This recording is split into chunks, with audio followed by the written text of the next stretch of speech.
The story you're about to hear was told to me in the strictest of confidence. Certain names, dates and locations have been changed to protect that confidence. Events that feature in this story may be part of the public record. If you believe you recognise any of the people, places or events that appear in this story, I ask you not to reveal any information publicly, out of respect for the subject's right to remain anonymous.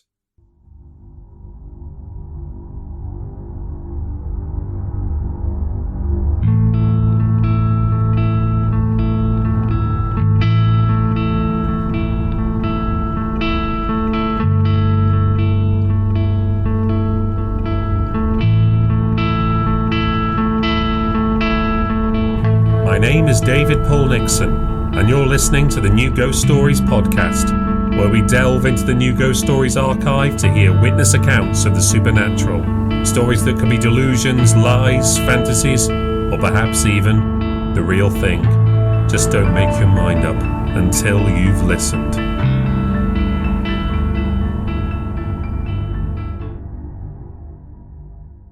Our lives are more fragile than we'd like to admit. Even the most cautious of us, the most careful, would become a shivering wreck at the thought of just how many different ways our lives could fall apart each and every day. About how an accident, a mistake, a badly worded message, or an unexpected meeting with our manager could send everything into a tailspin. And things are getting worse. It's an anxious time of price rises and high interest rates and enormous utility bills. People can't afford the food they used to buy to heat their homes comfortably. They can't afford the rise in the cost of their rent, the rise in the cost of their mortgage. These slow burn crises are matched with bigger oncoming threats, climate change, and the Pandora's box of AI, which promises to cause everything from a job apocalypse to an actual apocalypse. It wasn't always like this. Do you remember when the future used to be an optimistic place? We used to take it for granted that over time things would broadly improve.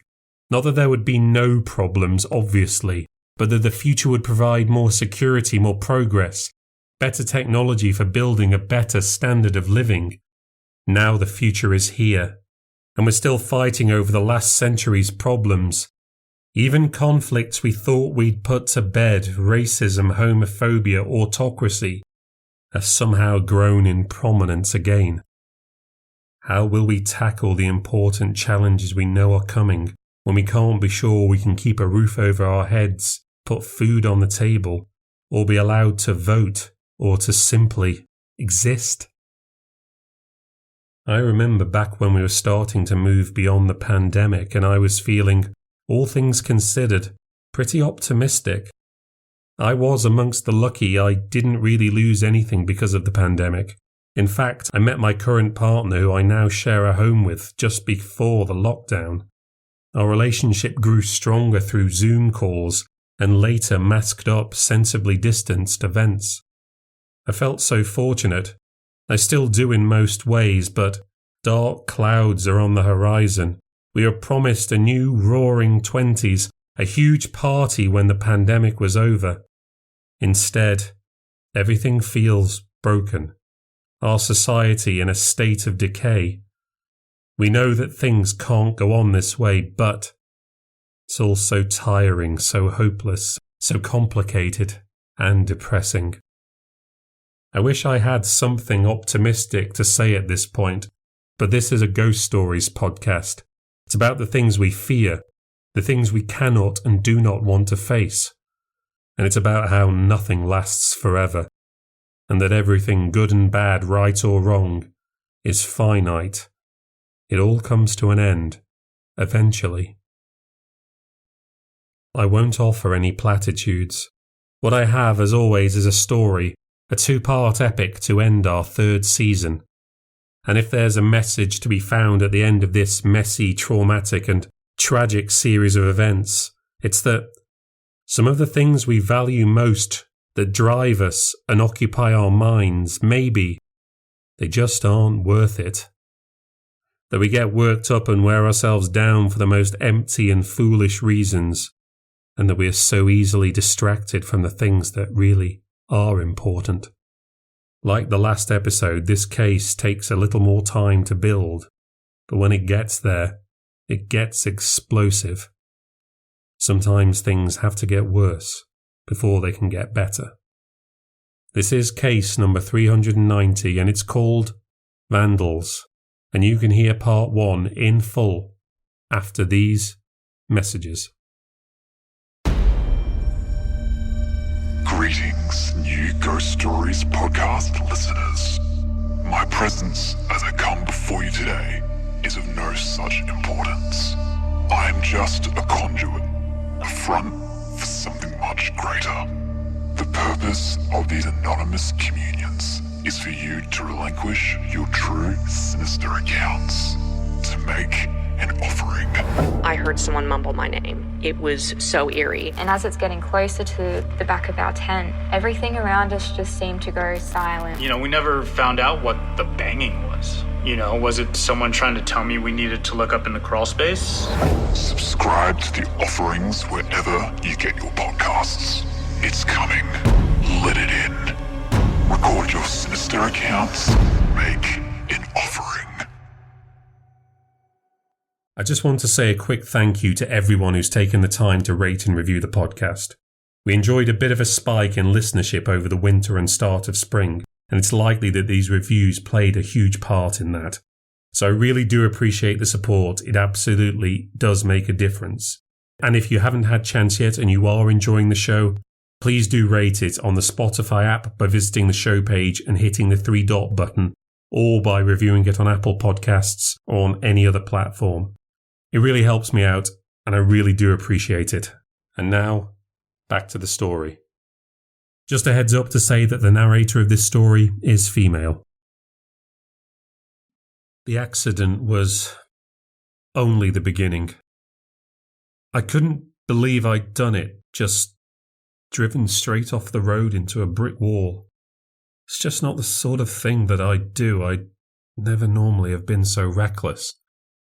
I've been on the road for over 20 years and never even got a single point on my license. I'd never even had a speeding ticket. But just my luck, a police car was only a few hundred yards behind me and they saw the whole thing. I was sat frozen behind the wheel when they tapped on my windscreen. When I snapped out of my trance, they arrested me on a dangerous driving charge. My solicitor suggested I go and see a therapist, which wasn't really what I wanted, talking to some stranger and paying them for it. But I'm glad I agreed to do it. That and my impeccable driving record meant that the magistrate didn't go so hard on me. On the one hand, I got to keep my license, and thank God, because I wouldn't have been able to get to work. I'd never have been able to live it down.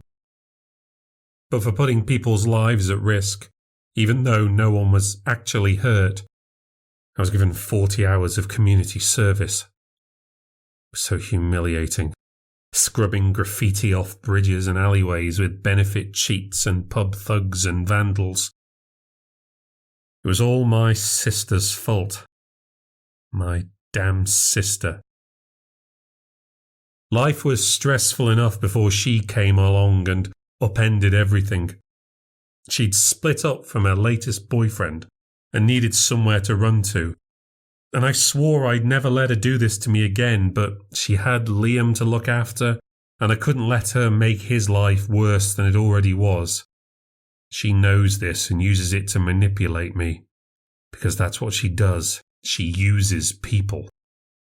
This arse she'd just split up from was checking her emails and text messages and wanted to know what she was doing all the time.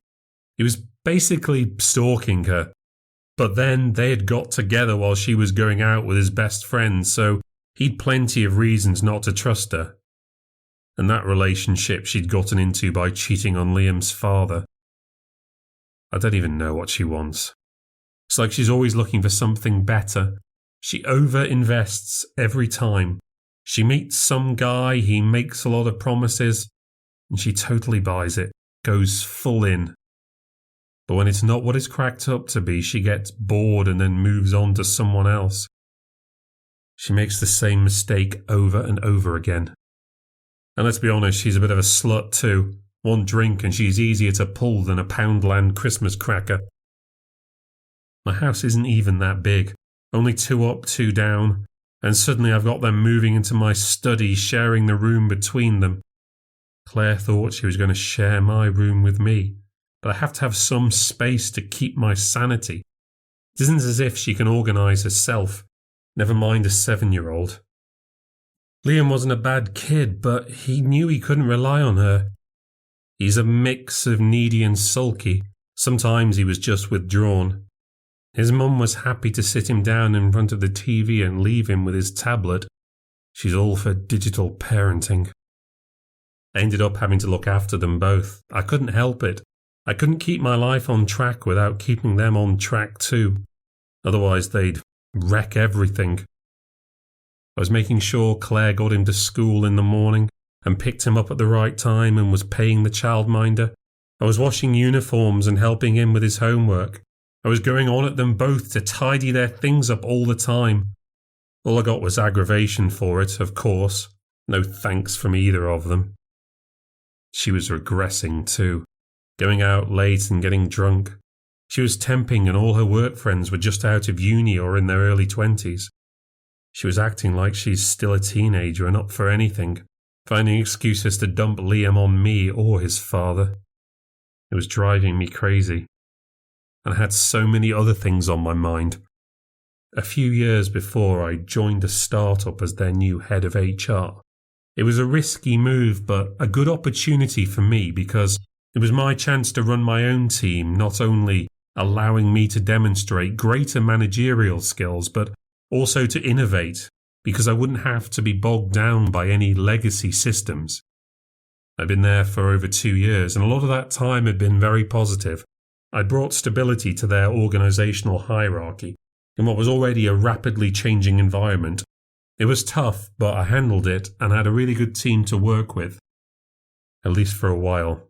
Things started to go downhill when one of my team came back from maternity, but couldn't do full time. I'd been using a temp who was really good, but she didn't want to go part-time and job share with Ling. And the company wouldn't pay to keep her full time. The solution I got stuck with was the finance director's niece, Georgia. I could have her full-time. But what was the use of that when she had no experience and no qualifications, and no brains either? That left my team with a weak link when the news came down that we were going to have to lay people off. The pattern with small businesses is that they ride a wave of fast growth, but they inevitably hit a plateau when they reach the limits of their original business model. Expansion becomes slower, but the need to pay debts and make good returns doesn't go away. Suddenly the fast and loose early days end and everyone is on a budget and everything's got to be lean and mean. I'd done redundancies before, but this was the first time I'd organised the whole thing. And this was a new company. The owners never thought they'd have to do something like this. So they're twiddling their thumbs and stalling and hiding in the bathroom. Someone had to take control. For better or worse, that was me. We ended up losing a lot of people who were with the business a long time. It was a really bad couple of weeks. Lots of anger, lots of frustration. The atmosphere when you came into the office was just terrible. I was the axe woman. The leadership were burying their heads in the sand. I had to badger them to make decisions, to send out comms to reassure people. I had to lecture that idiot Georgia on confidentiality when she started tweeting about people crying in the office. I wouldn't have chosen some of the people who left, but it wasn't my call. I'd been friends with some of them, but that was pretty much over. Throughout all of this, my sister was acting out, doing what she likes. Coming and going, dropping Liam with me, his father, her friends. She was making excuses that her ex never used to let her out, so now she was letting her hair down. But she wasn't awake to take Liam to school some days. She didn't have his lunch ready, and she was leaving me to help him with his homework. I was getting to the end of my tether with her. She couldn't even tidy up after herself. It was bad enough not being able to walk from one end of the house to the other without stepping on Lego, but when a grown-up woman can't even take care to hang her own clothes up and just leaves them lying around the place, she's not supposed to be the child. Then came the night of the accident. We ended the last of the consultations. The list of redundancies and the terms were all finalised. It had been very challenging, and yet our boss had not said anything to me or my team about the work we'd put in. So I thanked them myself, and then I drove home tired and angry. All I wanted to do was just go home and drink myself into a coma. I get there, and I find all the lights are on, the heating is on, the TV is on, the windows are wide open, and nobody is home. I was furious. Do you ever get those moments in life when you look at what's happening to you and think, how the hell did I get here? This isn't what I wanted. I didn't ask for this. Working all day to come home to this. This total lack of fucking respect. She was living on my dime and she couldn't even turn off the television. I gave her such a talking to when she and Liam got home. I was taking out some of my work anger on her, but I just didn't care anymore. At least I get to say what I think when I'm at home. That's all it's about for you, isn't it? She said to me. Money, money, money. I look after my money. That's how I can afford this house. That's why you have somewhere to live right now. She never takes responsibility for anything. Yes, you're so perfect and you do everything right all the time.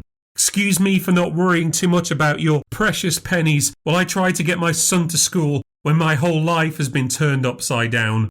Your life's upside down.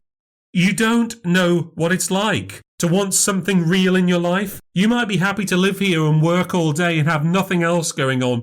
But some of us, we just want to live a little while we can. Live a little. You're a parent. You've got a child to look after. You can't be going out all night and getting hammered. What do you know about parenting? You don't even have any kids. I'm doing all the parenting. You know what your problem is? It's all just about work. That's why you're so damn bitter. You never get out. You never let your hair down. You're not even human. You're like a robot. You're so hateful and depressing. You don't know anything about what's going on in my life. She was bringing on the tears and I was about to lose it. But then Liam wandered in and asked for his tablet charger. He's that used to his mum rowing with people. He feels fine wandering in like this is normal. I don't know, sweetie, have you looked in your bedroom? I let you borrow it, remember? He sulked. Claire might be happy to row in front of Liam, but I couldn't do it. Suddenly the whole flat was being turned over in the search for this stupid cable. And I'd only just tidied up. I had to get out. I couldn't stand to be with them. There was no place at home where they couldn't get to me. So I picked up my car keys and slammed the door behind me. She drove me out of my own home. She always wrecks everything. I had to be the responsible one, and she has a go at me for not having a life. If I wasn't there, where would she be? In some bedsit on the street, handing Liam over to social services, giving blowjobs on street corners, £60 for a suck. She always knows how to get under my skin. I was doing everything right, saving money, being smart, putting my life together. But I was wound so tight. What good was owning a house if you can't breathe? If you've no one good to share it with? My mind was full of rage. I was thinking of all the things I was going to say when I got home. How I was going to tell her she had just 1 month to get the hell out. That I was going to charge her rent, make her share the bills, drink all her wine from the fridge. And then I drove into a wall. I was so wrapped up in everything, all this stupid shit. I plain forgot where I was and what I was doing. It was like I short-circuited. I could have killed myself, or someone else. And for what? That stupid cow. was humiliating. Turning up outside some old council outbuilding on a Sunday morning at 8 a.m. to do my time. We were the vandalism squad. We were going to remove graffiti and pick litter and make scrubby places look less dirty and disgusting. The people I was there with. They were a mixture of the living dead and the living with parasites. We were all issued with a dirty reflective vest. I tried not to look any of them in the eye, although I'm sure they were all wondering what on earth someone like me was doing there. The supervisor was this overweight man who looked like putty. He couldn't walk and talk at the same time without having to catch his breath. Once he checked us all in, he drove us out in a council minibus and put us to work. We were cleaning up this nest of subways around a roundabout for the first day. I wore a hoodie I borrowed from my sister to cover my face in case anyone I knew saw me. It was cold and wet, and the cleaning solvents made me queasy. Some of the walls were covered top to bottom with graffiti. I don't know how anyone has the time to do it. Sometimes it would just come off. Sometimes it was so bad you just had to paint over it with paint that was supposed to be graffiti-proof. There was evidence it didn't work in many, many locations. But I had to get through it. 5 sessions over 5 weekends. It was just best to get it done and get it out of the way. I kept all this secret from work. I didn't want anyone to know I was doing this. And no one knew about the crash or the therapy. They were starting to hate me there now. After a second round of layoffs, getting a meeting invite with me was like getting the results back from an STI test. At best, you dodged a bullet, but you knew you were probably in trouble. Knowing I was standing in the cold, cleaning the streets on my weekends would have made a lot of people happy. I was tense all the time now. That therapist I saw, he told me I should speak to my doctor about anxiety meds, but I didn't want to start taking a bunch of pills. I had enough to worry about already. They thought I was too controlling. If I wasn't in control, everything in my life would fall apart. I stopped going after the court ruling. The cast of petty criminals would be different each week. A mix of holdovers and new cast members. The characters for the first week were all fairly old, mostly middle-aged. By the second week we had some kids join us. There'd only been one other woman in the squad the first time I'd showed up. She looked so emaciated she could barely hold up a sponge once it was wetted. She was gone by the second week, replaced with a woman about my age. She was the talkative type. She was talking to some of the dregs about what the whole procedure was, and I tried not to look in her direction. I didn't really want to talk to some gobby northerner. But after signing in with the supervisor, she walked right up to me and said, "God, do you think we could sue the council for poisoning us with fumes? That man smells like a dead pig covered in horse shit." I couldn't help it. I burst out laughing. She didn't even say it quietly. The guy was only a few feet away. "You can't say that," I said, trying to get her to be quiet. "Why not? Everyone's thinking it. You can get deodorant for less than £1. All he has to do is pop into Tesco and not head straight for the pasties. Fat git." Billy's one of those people who honestly doesn't care who you are or where you come from. She has no sense of norms or rules or protocols. How does this work then? Once everyone's signed in, we get bussed out to today's site, somewhere that needs cleaning up. We've all got to crowd into that bus. Give me a gas mask. I don't think I'm going to survive it. And this was the beginning of one of the most unexpected relationships of my whole life. The thing with Billy is that she says whatever comes into her head at any given moment, and she doesn't really ever stop talking. And you can resist, sure, you can try to ignore her, but she carries on anyway. You just kind of get pulled in. How'd you end up here? You don't look like any of these characters. Did you get caught drunk driving or something? No, I don't really drink. What was it then? It was like being harassed into conversation. And because of the suddenness of it, her brazen upfrontness, I honestly couldn't think of a lie or a story. It was like being forced into a confession. I just straight up told her something I'd been keeping secret from everyone else. And though at first I resisted, I soon felt rather liberated. Whatever you said to her, it just kind of rolled off her back.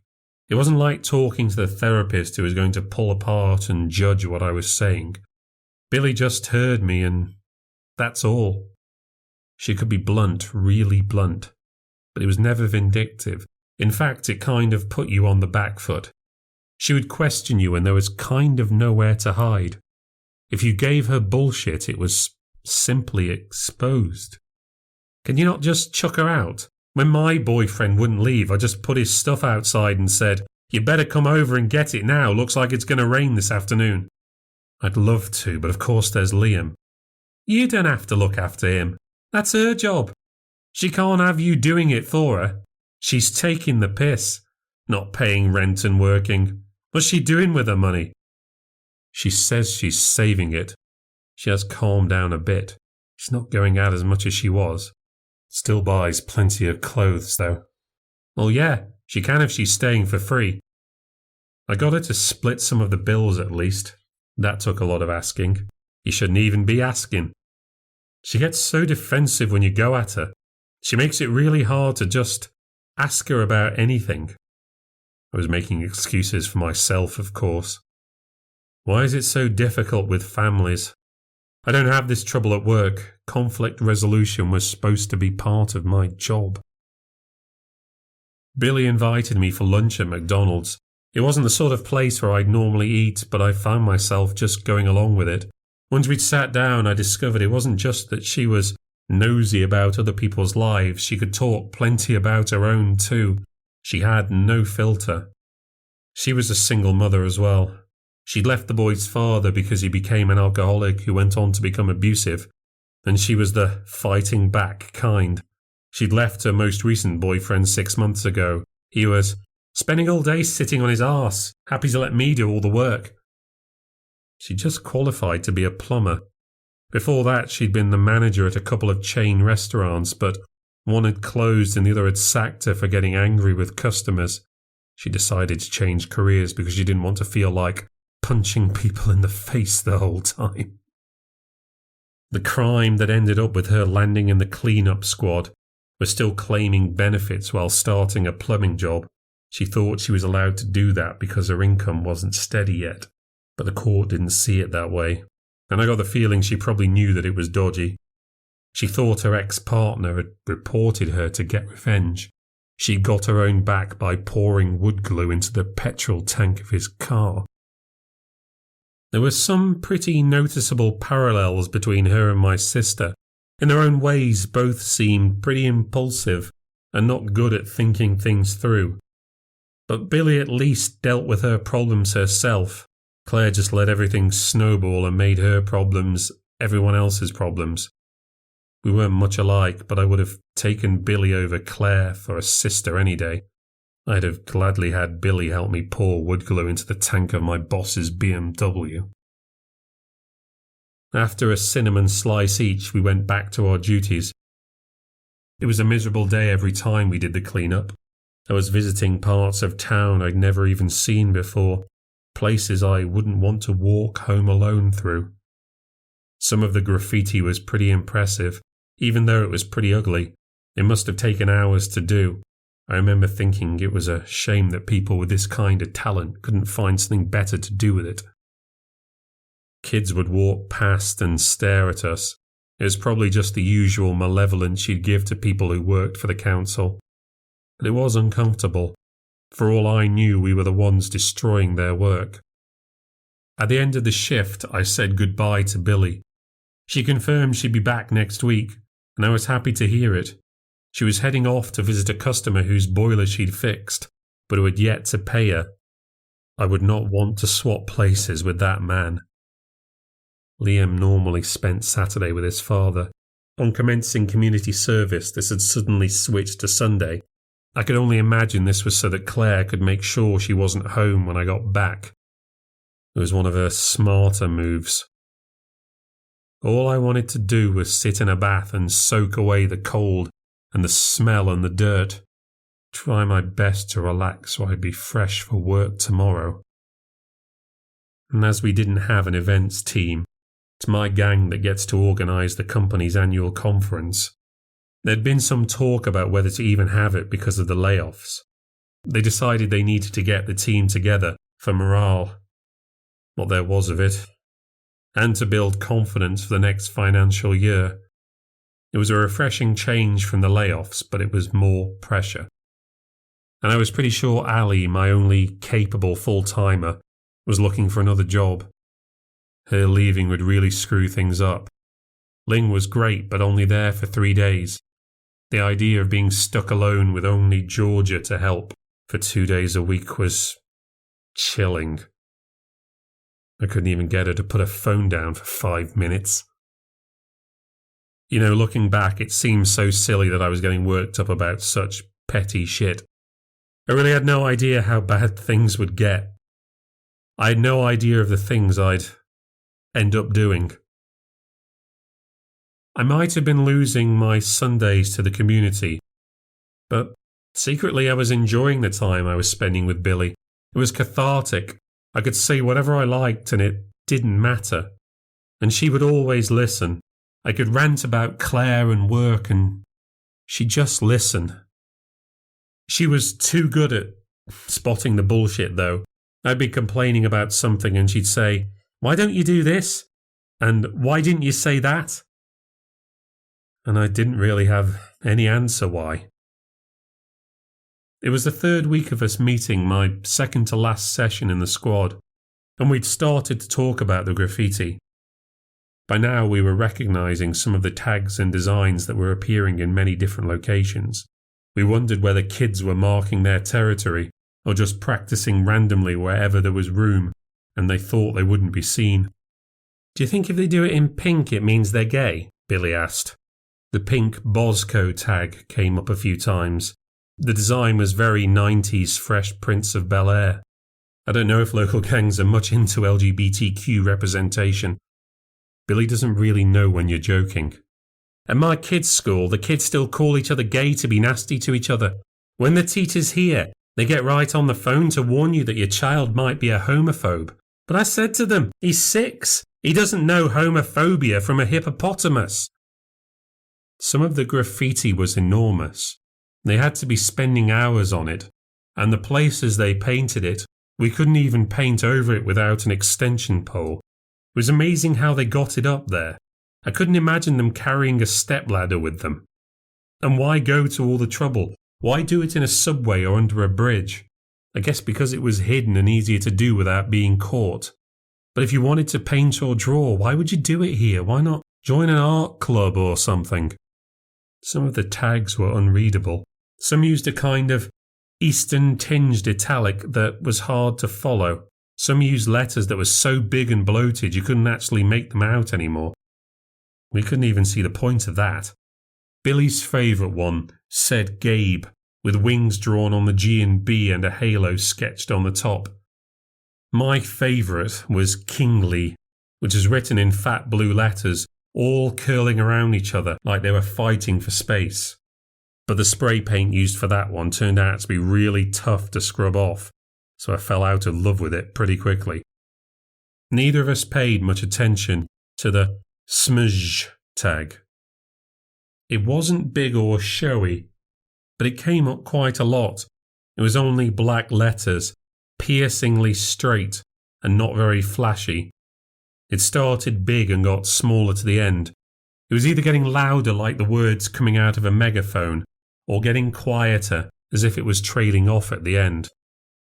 The alleys we were scrubbing that day were part of a network of paths that ran around a junction of dual carriageways and roundabouts, connecting them with the roads and pavements that ran beneath. We were on a descending path that joined a footbridge to the street below. We were washing down a thick concrete wall that propped up the road. Behind was a chain-link fence separating us from what was presumably the car park of a local business. At some point while I was cleaning, I noticed someone watching us. A kid was stood in the car park giving us the eye. I might not have cared much about it, but he stood watching us for a really long time. And who knows how long he'd been there before I noticed him. He was wearing tracksuit bottoms with a cheap leather jacket and a hoodie underneath. I tried not to look directly at him. He looked pretty young, but also pretty mean. I wondered if we were destroying his work. Billy was busy talking about the kids' shows she used to watch and how all the shows her boy watched today were weird. I mentioned the staring kid to her, so she started to wave at him and shout hello. The supervisor didn't like us interacting with the public, and he told us to cut it out. If the kid saw her, he didn't seem to do anything.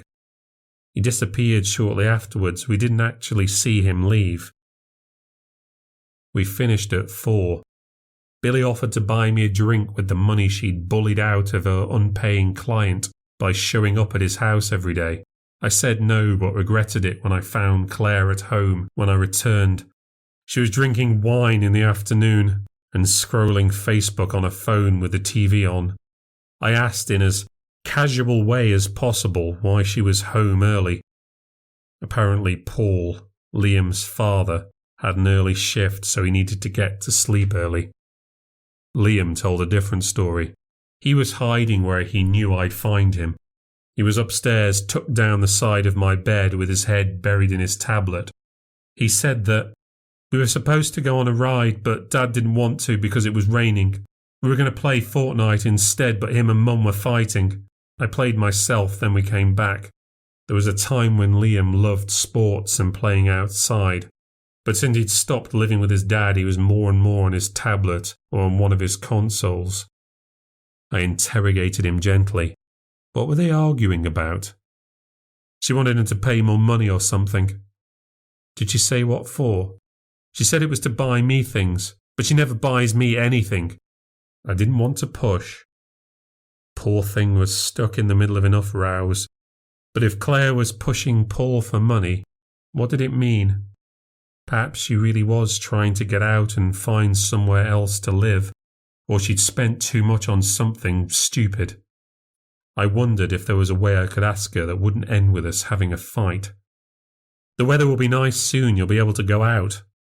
He ignored me and kept staring at his screen. Did you do your homework yet? He still didn't answer. Liam, did you do your homework? I'm doing it after dinner. Make sure you do. I need you to go to your room now. Auntie Abby has to change. It's not my room, it's her room.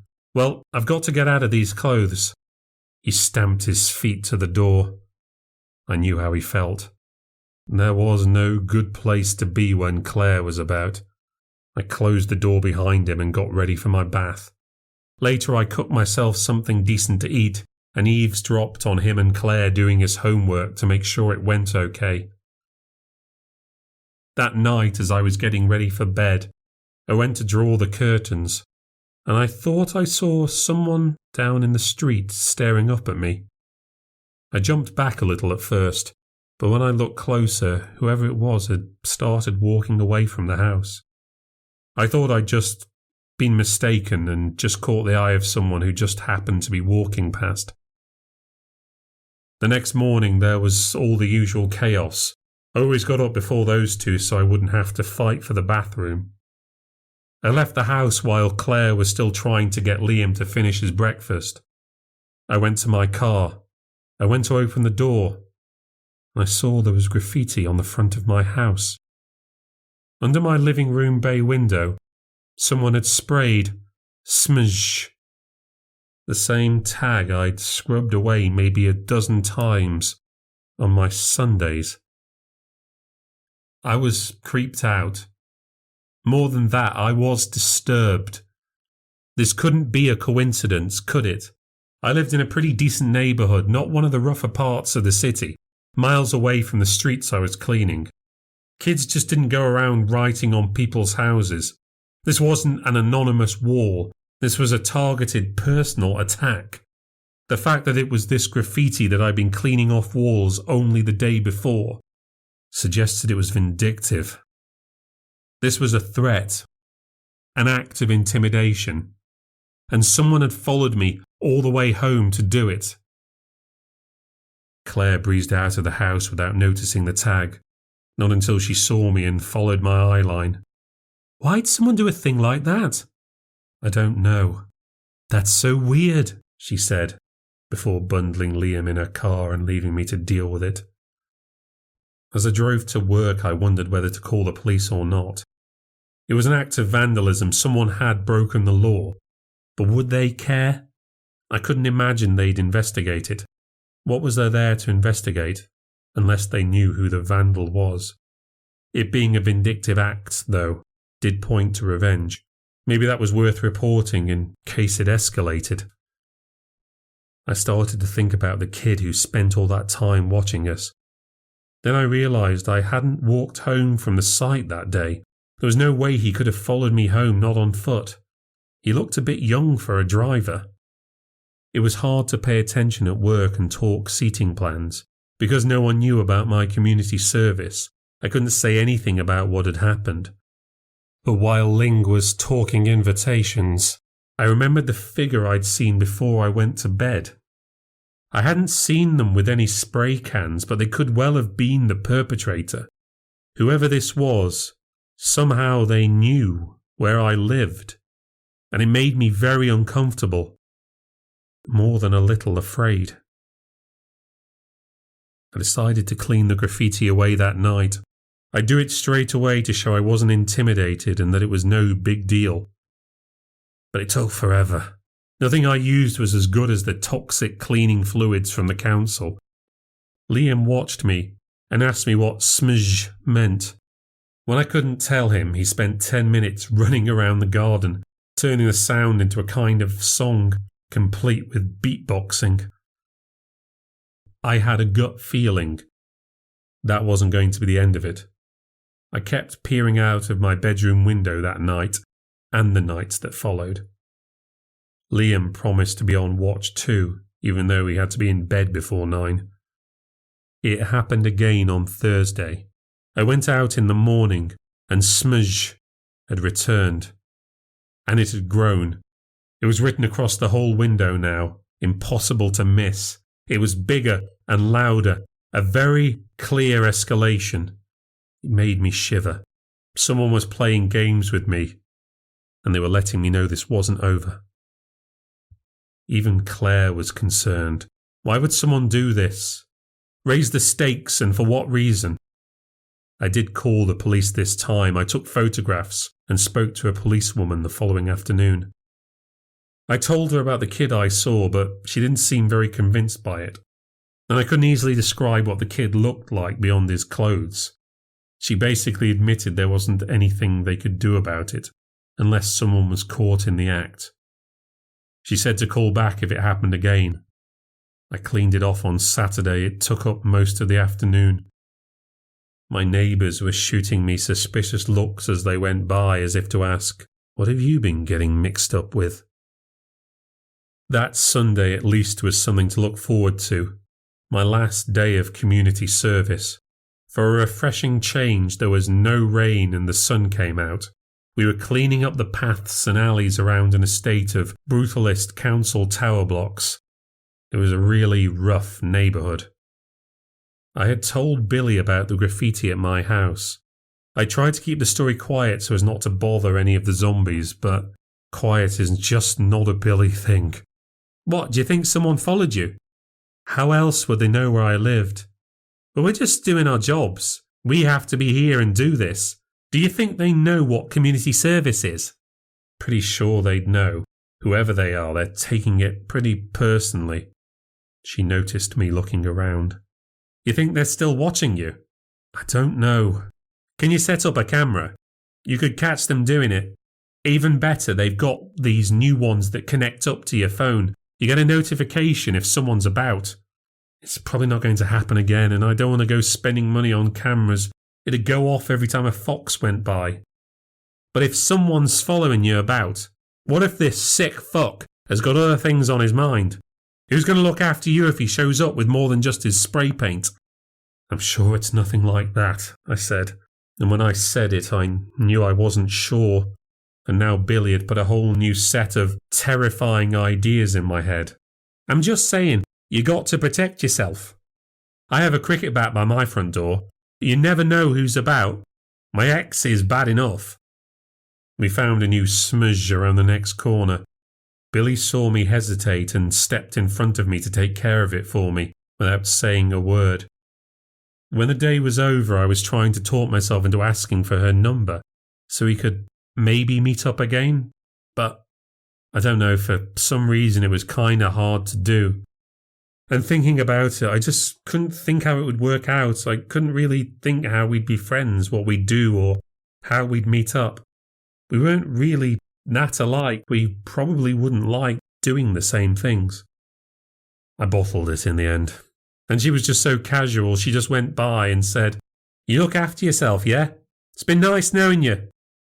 Then off she went. That left me feeling pretty depressed, actually, her going off so casually.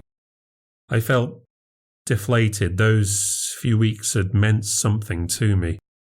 Obviously more to me than to her. Some people are lucky they can just bounce from one thing to another and not let it bother them.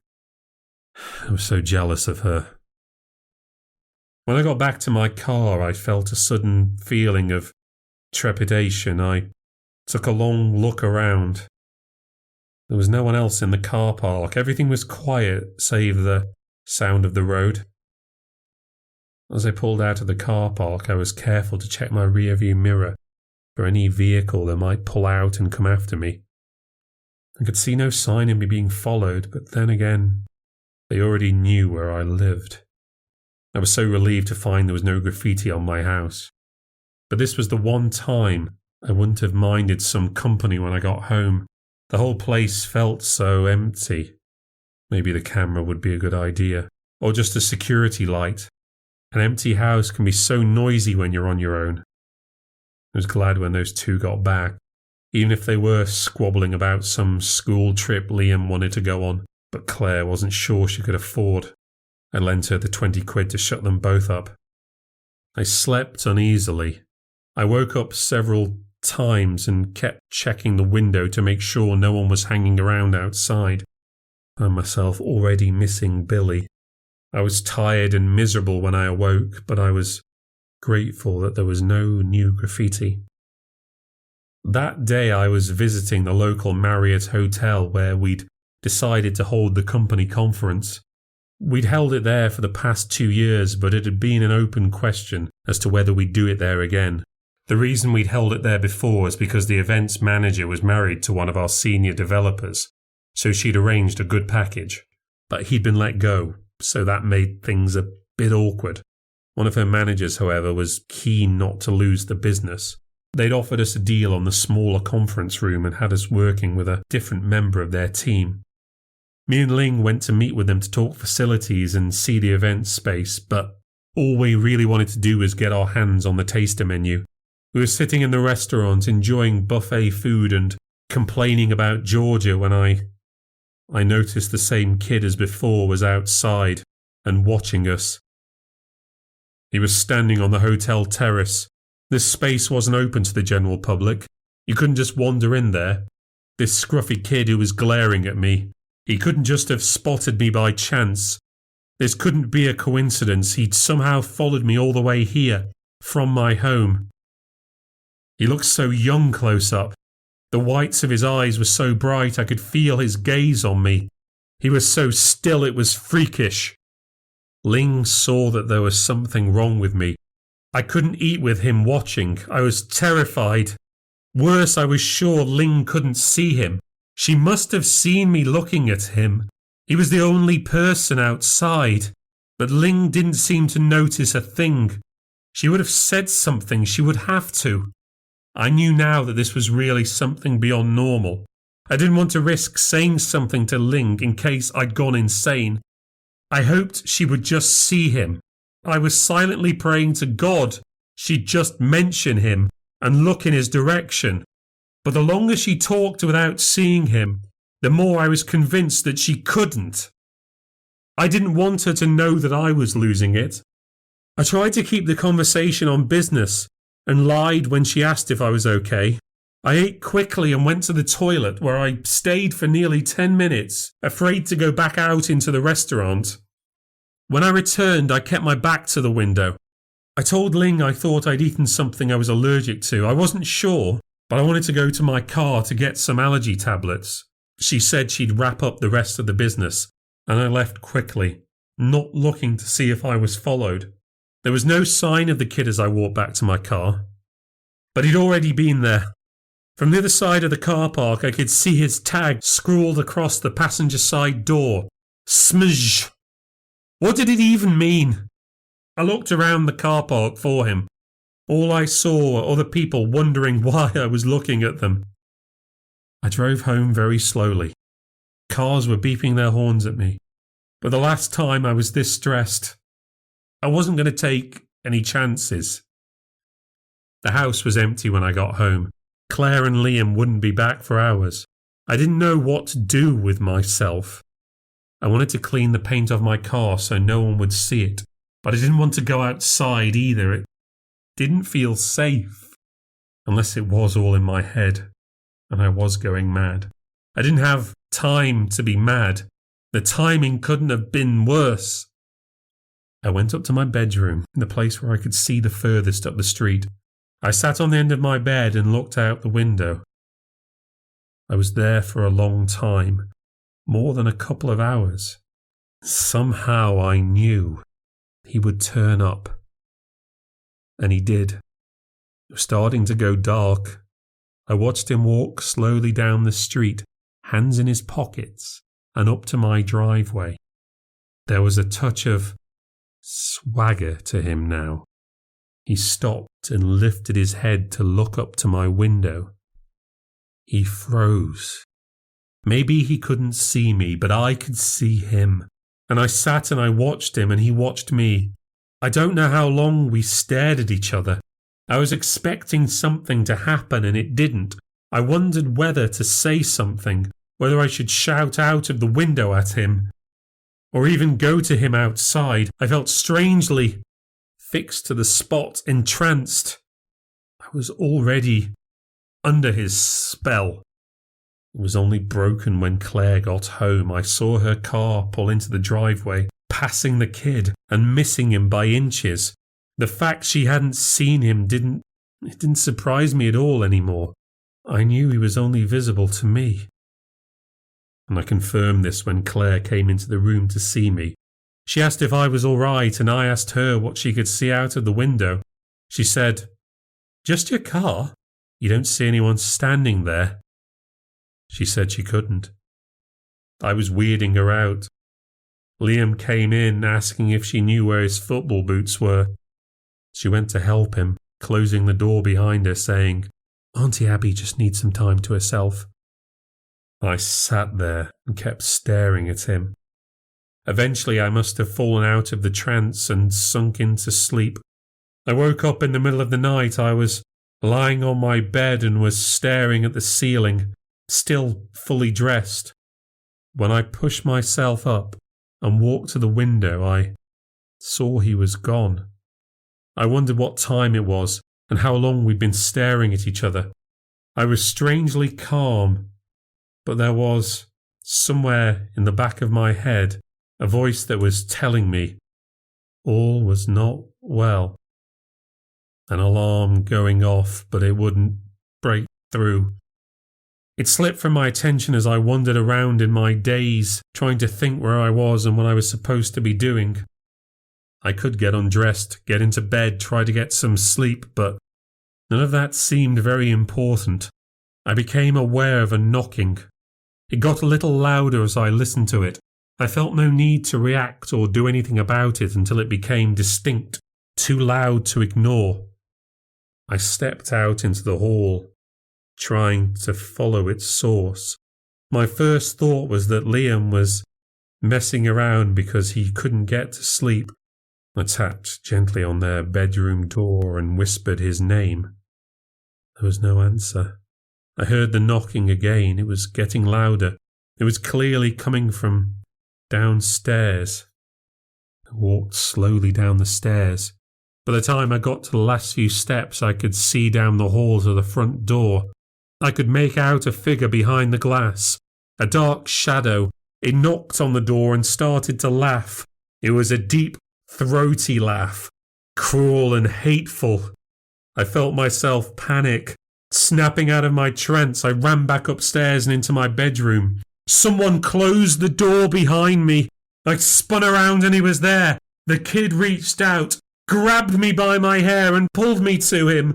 Before I could scream, he raised a knife and he plunged it into my shoulder. I threw myself out of bed and ran across the landing to the bathroom. After being sick in the toilet, I fall back onto the floor. I sit with my back against the door. I take deep breaths. I'm still shaking uncontrollably. I feel sweat gathering on my forehead and all over my body. I was in my bedclothes. At some point the night before, I must have put myself to bed, but I just couldn't remember when. The vomit left an acid taste in my mouth. I got back on my feet and went to drink from the tap. After rinsing out my mouth and washing the sweat off my face, I looked at myself in the mirror. I was colourless and clammy. The trembling had started to fade, but hidden behind all the shaking was a terrible throbbing pain in my shoulder. I thought of the dream and the knife. I moved my hands slowly under the strap of my top and I pulled it down over my arm. I hadn't been stabbed. There was no blood or a wound. There was a tattoo. Smudge marked on my flesh in clear black ink, a few inches across, written exactly as the graffiti was written. I tried to wash it off. I tried soap and then shower gel, and then I went at it with the scourer I keep under the sink. It wouldn't come off. I scrubbed the skin raw. It wouldn't come off. I was marked. Permanently marked. I heard Liam knocking, asking for the toilet. I covered the tattoo, opened the door, and ran straight past him into my room. Couldn't handle it. I didn't know what was happening. Had I been dreaming? Had I been attacked? What was this thing on me? What was it for? What did it mean? The thought of it made my skin crawl. I started crying, weeping, head down into my duvet. After a few minutes of uncontrollable tears, one of my alarms went off. I was going to be late for work. I didn't know what I was going to do about this tattoo and my nightmares. But I did know I had to get to work. I didn't have time for all this. I got myself in gear. I got myself dressed. I had tons to do at the office. I didn't need all that piling up on me as well. I didn't need to make things worse. I skipped breakfast and managed to get out of the house without seeing and speaking to Liam or Claire. I drove to the office with my whole body feeling like, I don't know, like it was jelly. It was as if I was the inside of a lava lamp. I felt these strange shifts and changes in my body, and this burning, manic energy. Sitting still for the duration of the drive was astonishingly hard. I had to park the car far from the office. It still had the graffiti on the side, but the walk seemed to take no time at all. I had such energy. The whole world around me passed by like a blur. I barely heard people as I walked through the office. Only just about heard Ling when she started talking to me as I swooped past her. I told her to do what she thought was best. I couldn't think straight. It was like being drunk, except that I could see straight, walk straight, but everything else inside me was spinning around and turning upside down. Trying to work like this was ridiculous. The words on my screen all blurred together. They seemed to shift like the surface of water. Trying to think about anything made me feel like my mind was sloshing around in my head. I kept standing up and making myself sit back down again. I thought I should call a doctor. But what would I tell them? I checked to see if the tattoo was still there. It was bold, black and clear. What kind of stupid word was smush anyway? I didn't dare leave my office. I cancelled all my meetings. I stayed there for hours trying and failing to do any work. I decided I'd better go home sick. But then there was a knock at the door. I sat as straight and calm in my chair as I could as Ling came in. I tried to focus on her face so I wouldn't be distracted. I could tell from her posture, though, that something was wrong. It triggered an alarm bell in me. My attention was suddenly razor sharp and focused. Abby, something really bad has happened. I found it hard to speak. I managed to say, well, what? I don't know how she did it or why she did it, but I asked Georgia to send the seating plan over to the hotel. Okay, I said, but goodness knows why. She sent them the employee costs spreadsheet instead by mistake. She sent everyone's salary details to John Robbie's wife. Do you remember me saying that the partner of our old senior developer worked at the Marriott?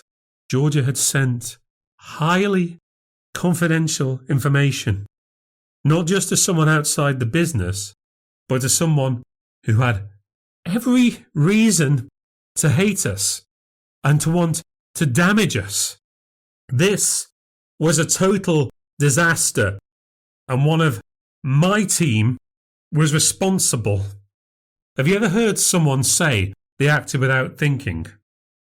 I was out of my chair and out of my office without thinking. If a wall had been in my way, I'd have gone straight through it. Georgia saw me marching towards her. She apologised to me quickly, making a big show of looking upset. She fluttered her eyelashes, and it didn't work. Even if I hadn't seen her hide her phone the second she saw me, I wasn't capable of listening. I swung my arm and I wiped everything off her desk. And I said, what I said was, what the Jesus fuck is wrong with you? You fucking dimwit idiot. You are the stupidest human moron who has ever whore born. I thought no one could be as dumb as you look, but Jesus Christ, you are a once-in-a-lifetime imbecile. You sloppy, slack-jawed, gormless, worthless, useless, brainless fucking cunt. I had no control, no restraint, and no barriers. I continued, what kind of retard passes out confidential information like she passes out handjobs? What the fuck is wrong with you? Ling had to restrain me. She thought I was going to hit Georgia. The whole office watched us aghast. No one could believe it. Me, of all people, the boring old maid. The finance director came out of his office. He was the one who forced Georgia on us. I went ballistic on him too. I shoved Ling out of the way and called him a fat, useless shower of shit. I blamed him for all the company's financial problems.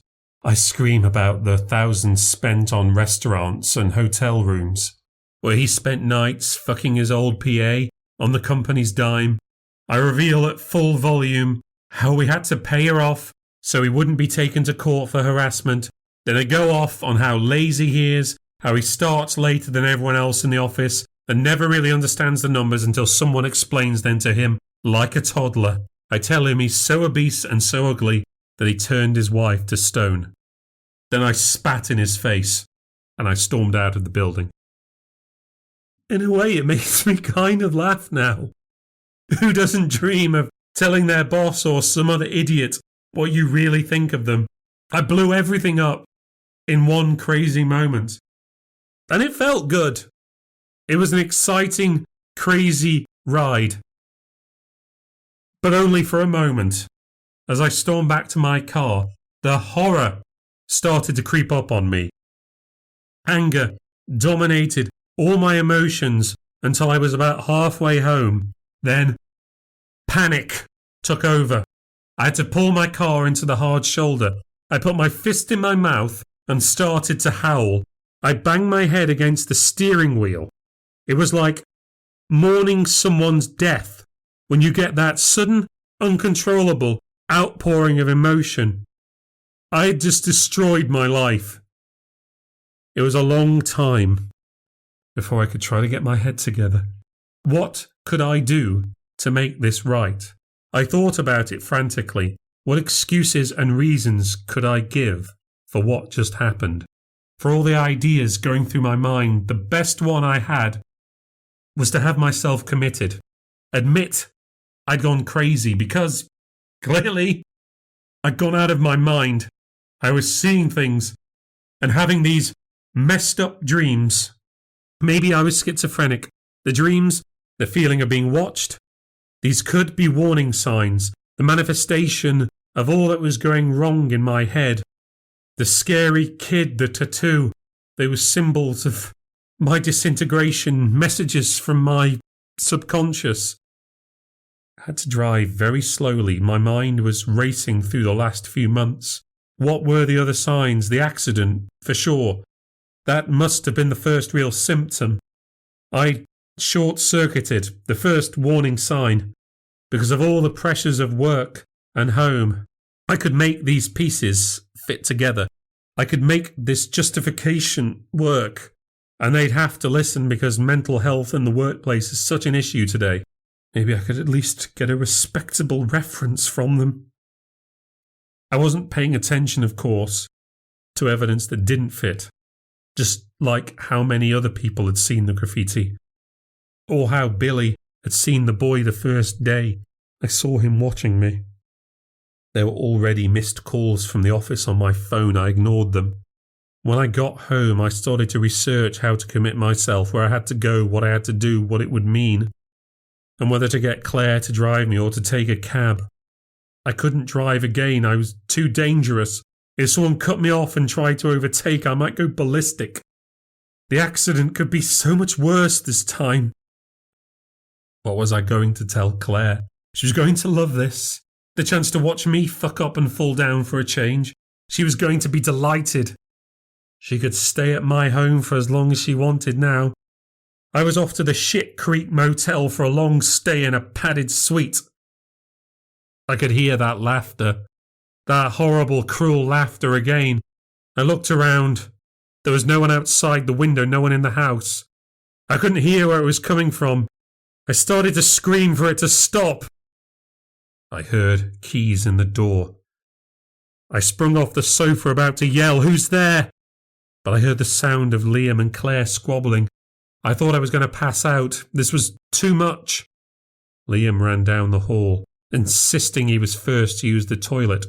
Claire breezed into the living room, saying hello without looking at me, reaching to a plug socket to charge her phone. I didn't say anything. I didn't know how I was going to tell her. I didn't even know how I'd behave saying it. If my emotions got extreme, I might end up in a wreck, screaming and pounding my fists into the wall. Claire shouted upstairs to tell Liam to get out of the bathroom. I took deep breaths, hoping I could calm myself down. I saw Claire's phone light up with a notification. I walked over and took a look at it. The message said, "Ordered the t-shirts, 15 each. Send it us when you've got a sec. Yours is medium, right?" I knew her passcode and swiped into her phone. A Facebook page appeared. It was an invite page for a hen do in Prague. One of her friends was getting married. The phone fell from my hands. So that was what all the money she was saving was for. She was planning a holiday with friends. A great big party. I became a passenger in my own body. I thundered into the kitchen in a smooth fury. She was there with Liam, about to make a peanut butter sandwich. She asked if I was feeling better. I punched her in the face. She fell against the counter. Before she could speak, I'd grabbed her by the collar. I started shaking her. Her weight was nothing. I could have thrown her like a bag of laundry. "You fucking lying bitch. Got money for holidays? You can afford to swan fucking off while I look after all your shit. Take responsibility for you. Make sure you've a roof over your head." I threw her against the fridge. "You selfish twat." She collapsed to the floor. She'd been too shocked to say a word. Now she started to scream. "Shut the fuck up!" I bent down, yelling, spitting in her face. "Shut the fuck up, you miserable cunt, or I'll kill you. I will fucking kill you." And I meant it. If I'd seen a knife, I might have picked it up and stabbed her to death. I could have done it, and I might have, if Liam hadn't jumped on my back, punching and kicking at me, and shouting for me to leave her alone. I swatted him off. He landed on the floor, and I spun around, ready to kick him across the kitchen. I could have sent him through the wall. But my mind kicked back in. Nothing in the world can make me harm Liam. I froze and then backed into a corner. Now I started to scream. I fell to my knees, clutching the sides of my head. I screamed hysterically.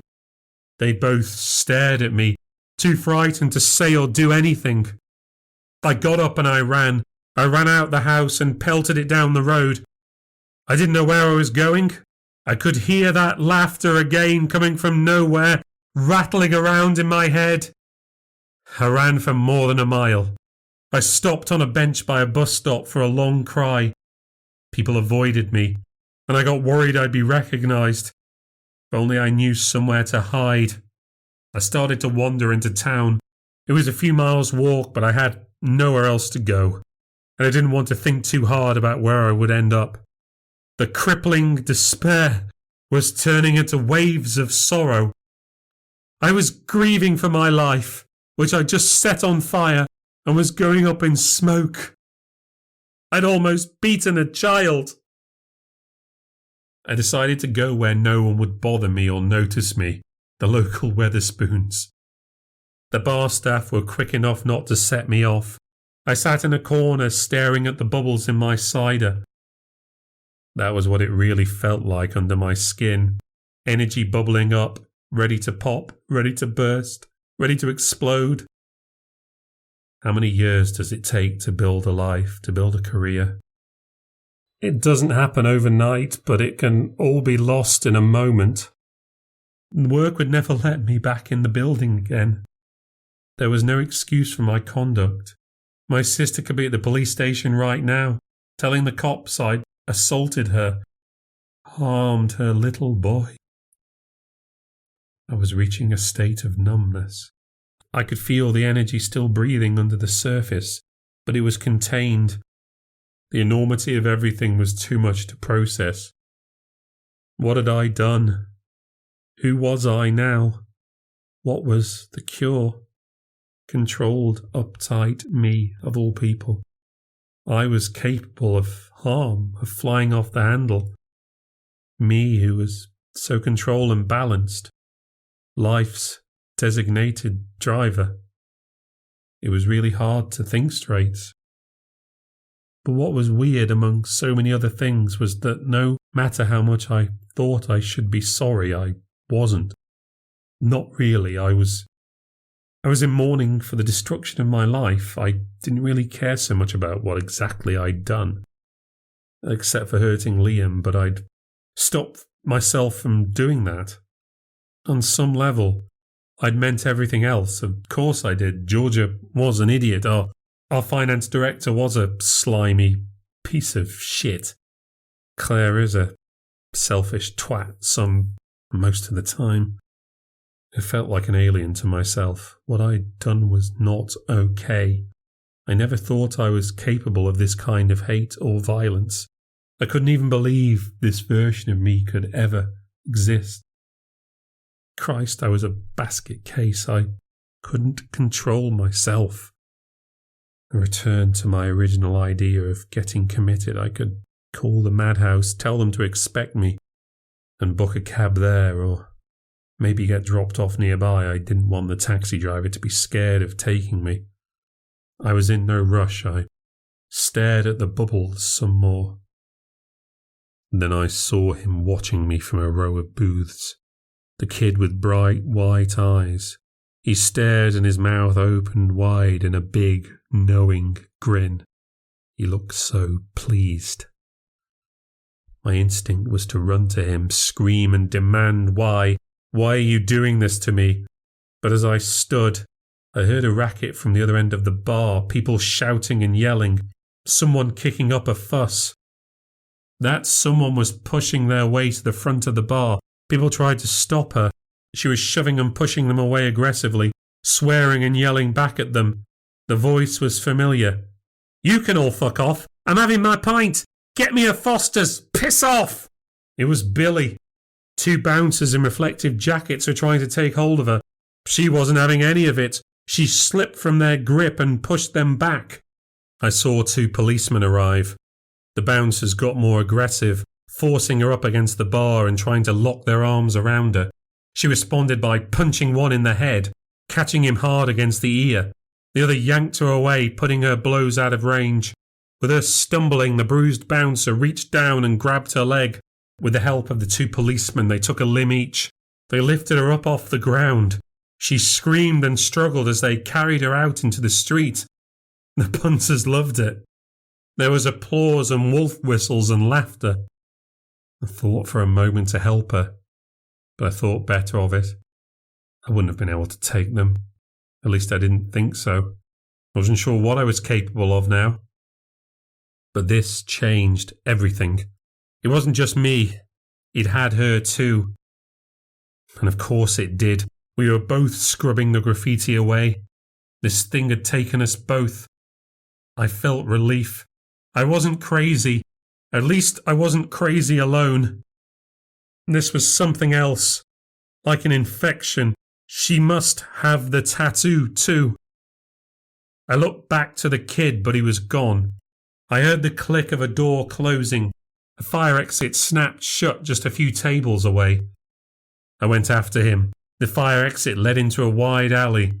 Right on the brick wall in front of me was an enormous smudge tag. The biggest I'd seen yet. I stared at the graffiti for a little time. This wasn't chance. There was a message or a clue here. God knows what or why. This kid wanted something out of me. He needed me to do something.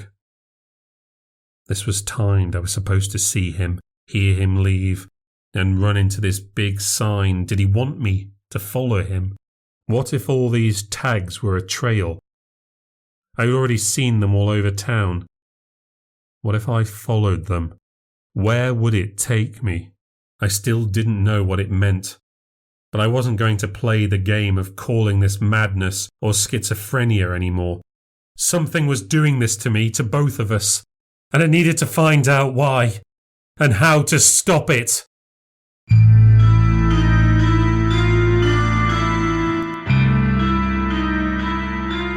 Thank you for listening to the New Ghost Stories podcast. If you've enjoyed the podcast and would like to support what I do, please consider leaving a review on any platform and subscribing to hear future releases. You can also become a patron and enjoy some bonus content by signing up at patreon.com/newghoststories. This podcast is written, presented and produced by David Paul Nixon. If you'd like to find out more about New Ghost Stories, visit my website newghoststories.substack.com. And to get all the latest from me, follow me on Twitter, Instagram and Mastodon @newghoststories. Next time on the New Ghost Stories podcast, a terrifying crime inspires a shocking act of revenge.